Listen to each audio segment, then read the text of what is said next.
सनातन धर्म के जाने माने पंडित धीरेन्द्र कृष्ण शास्त्री, जिनको शायद पहले एमपी में लोग जानते थे और आज के समय में उत्तर प्रदेश कहें या भारत कहें या भारत के बाहर विदेशों में भी कहें, जहां पर लोग उनको बखूबी से जानते हैं। आज हमारी गाड़ी चल रही है महाराज जी यानी कि धीरेन्द्र कृष्ण शास्त्री के पीछे।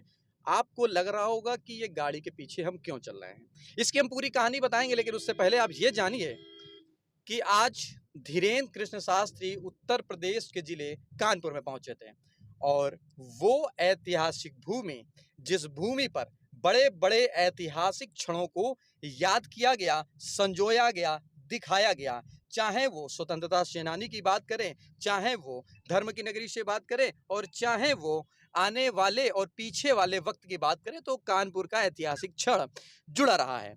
आप नंबर पढ़ सकते हैं MP15 ZC और 7340। ये वही गाड़ी है जिसके पीछे नए मुद्दे की टीम चल रही है। आपको बता दें कि कानपुर में एडवोकेट सुनील शुक्ला, जो कि सामाजिक संगठन बनाकर भक्ति भावना में लीन रहते हैं, उनके घर पर आए थे। क्यों आए थे, जरा ये भी जानिए। इन चीजों का जानना और समझना दोनों बहुत ही बेखूबी से जानना जरूरी है। बीते दिनों की अगर हम बात करें तो अतीक अहमद कांड हुआ था, जो प्रयागराज से संबंधित था। उस प्रयागराज में घटना हुई, एनकाउंटर हुआ। उसी समय पर धीरेन्द्र कृष्ण शास्त्री का कानपुर में एक आयोजन किया जाना था, जिसमें लाखों की तादाद में भक्त आने थे। उत्तर प्रदेश से सटा हुआ कानपुर देहात, रंजीतपुर, वहां पर एक आश्रम है, पवन तनय आश्रम। इन तस्वीरों को भी आप देखते रहिए कि पवन तनय आश्रम में जो लोग आने वाले थे, जो भक्त आने वाले थे, वहां पर गद्दी भी लगने वाली थी, लेकिन ऐसा नहीं हो पाया। महीने, 2 महीने, 4 महीने, 6 महीने बीते। इसके बाद आज इसी गाड़ी में, जो आप देख रहे हैं गाड़ी, इस गाड़ी में धीरेन्द्र कृष्ण शास्त्री कानपुर पहुंचे। कानपुर में आने का मकसद क्या है, सबसे बड़ा सवाल उठता है, क्योंकि लोगों का धर्म से बड़ा जुड़ाव है, चाहे वो कानपुर हो, चाहे वो उत्तर प्रदेश हो, चाहे वो भारत हो या भारत के बाहर भी हो। तो सबसे पहले जानना ये मुख्य बिंदु आपके लिए बेहद जरूरी है कि कानपुर में आने के 2 मकसद। जो बालाजी महाराज का जी का मंदिर है रंजीतपुर में, वहां के जो पुरोहित हैं या महाराज जी हैं, उनसे मिलने धीरेन्द्र कृष्ण शास्त्री स्वयं आए हैं।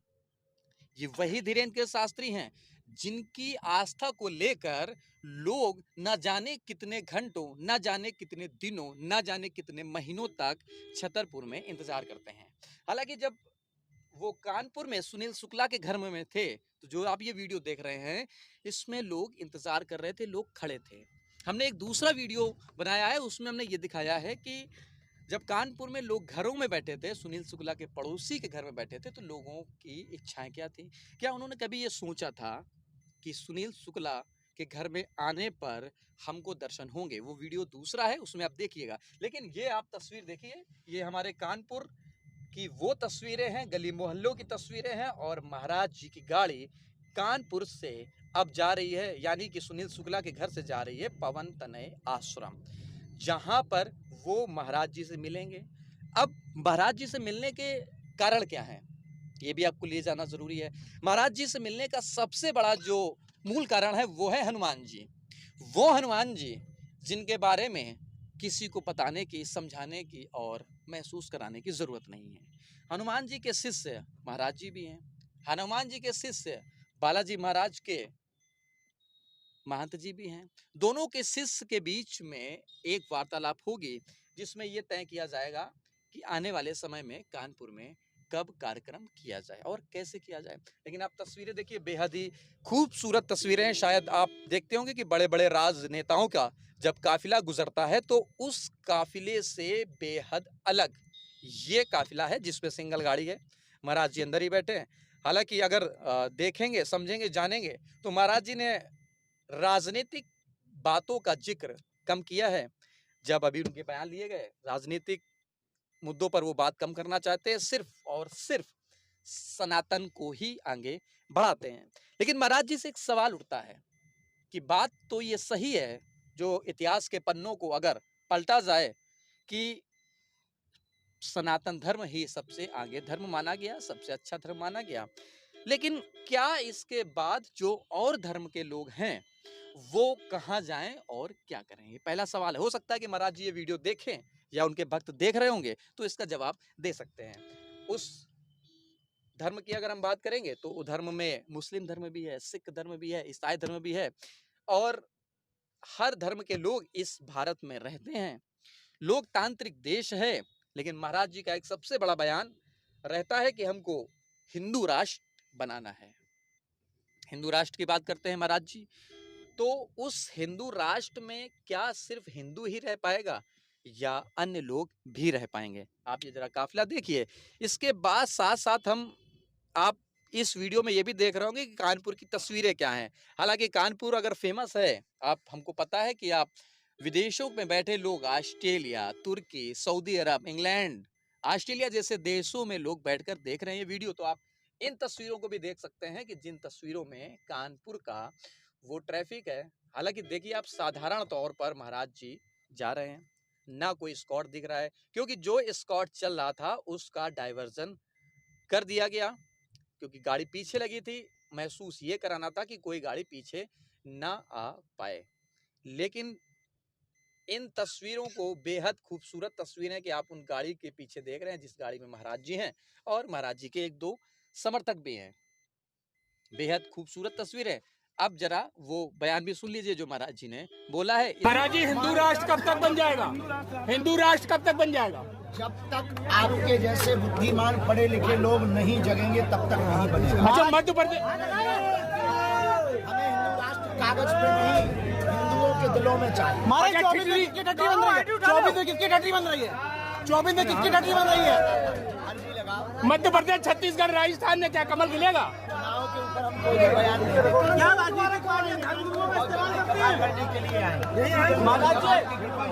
इसके बाद हम और भी तस्वीरों को दिखाएंगे और भी चीजों को बताएंगे, क्योंकि ये वही धीरेन्द्र शास्त्री है कि जिनको कुछ दिन पहले या कुछ सालों पहले कोई नहीं जानता था, लेकिन आज की डेट में तकरीबन 60 से 70% लोग भारत में जानते हैं और सनातन से जुड़े हुए प्रत्येक व्यक्ति तो शायद जानता ही है। तस्वीरें बोलती हैं महाराज जी की। अगर हम बात करें उम्र की तो तकरीबन ज्यादा उम्र के नहीं है, हालांकि अभी शादी नहीं हुई है। महाराज जी से शादी करने के लिए शिवरंजनी तिवारी जी एक थी जिन्होंने यात्रा की थी, बड़ी लंबी पैदल यात्रा कलश लेकर के। तो ये पिछले दौर का मामला है। तो महाराज जी को जब ये सूचना मिली कि हमारे से शादी करने के लिए या मन में इच्छा के लिए शिवरंजनी तिवारी बागेश्वर धाम आ रही हैं, तो महाराज जी ने 3 से 5 दिन का अपना एक व्यक्तिगत जीवन बिताने की कोशिश की थी। वो पहाड़ों पर चले गए थे और कोशिश की थी कि हम उस समय दरबार ना लगाएं। लेकिन आप तस्वीर देखिए, शायद ये सन्नाटे में तब्दील उत्तर प्रदेश का कानपुर है। गाड़ी आगे आगे चल रही है। गाड़ी को इस तरीके से चलाया जा रहा है कि जिसमें आम पब्लिक ये ना जान सके कि महाराज जी इसी गाड़ी में हैं। ये एक्सक्लूसिव तस्वीरें सिर्फ और सिर्फ आप नए मुद्दे पर ही देख रहे हैं। इन तस्वीरों की झलक पाने के लिए बहुत तरीकों से समझना पड़ता है कि जब महाराज जी की गाड़ी उतरती है, क्योंकि कानपुर में जब महाराज जी को आना था तो तकरीबन 4 घंटे लेट हुए। अब लेट होने का कारण क्या है? लेट होने का कारण ये रहा कि जब लोगों को ये पता चला कि कानपुर में महाराज जी आ रहे हैं, तो लोगों ने जगह जगह पर उनके स्वागत की तैयारियां कर रखी थी। स्वागत में फूल माला, मिठाई, लड्डू, दीपक, तरह तरह की अनेक चौराहों पर उनको रोका गया। आशीर्वाद स्वरूप उनसे दर्शन के लिए कोशिश की गई कि दर्शन हो सके। तो तकरीबन 4 घंटे लेट हुए। अब वही ये कारण बताया जा रहा है जो सूत्रों से पता चला है कि महाराज जी की सिंगल गाड़ी जा रही है और ये बात किसी को नहीं पता है। हालांकि अब तस्वीरों में आप देखेंगे तो लगेगा कि आप महाराज जी जाम में फंसे हुए हैं।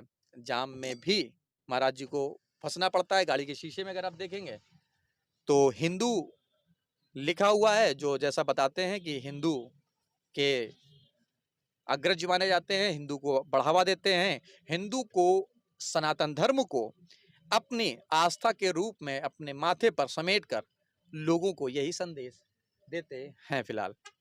अब ये आम पब्लिक के बीच में तस्वीरें नहीं है कि महाराज जी इसी गाड़ी में ये एक डायवर्जन किया गया जिसमें पुलिस की गाड़ियां थी और काफिला था, तो काफिले को दूर किया गया कि जिससे महाराज जी को पहुंचने में कोई दिक्कत ना हो, क्योंकि शाम का वक्त है।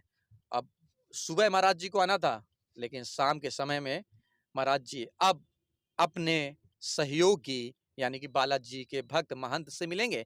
उनकी क्या तस्वीरें हैं, उनकी क्या बातें हैं, ये भी हम बताएंगे, दिखाएंगे। आप ये तस्वीरें तब तक देखते रहिए।